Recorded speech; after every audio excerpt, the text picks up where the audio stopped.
In this video, I'm going to be showing you how you can remove the background of a photo without the need for Photoshop. Okay, so this is going to work extremely well for removing backgrounds.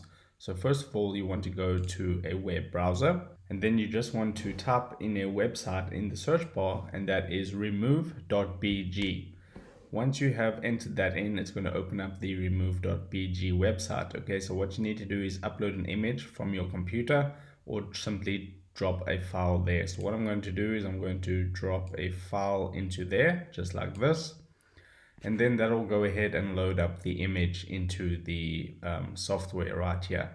Okay, so you don't have to do anything like click anywhere. It's going to do this automatically, so I'll just let that upload. Okay, so as you can see, I had an image that I put in there, and I'll just open up the original image real quick. So you can see this is the original image right here, and then it had that background, and I put it into the remove.bg, and it got rid of the background, and that's perfect. So all you need to do now is click on the download button, and that'll ask you where you want to save it. I'll save it on my desktop. Okay, so now that is downloaded, so I can actually close out of that, and here's the file right here with the removed background, and that's all you need to do.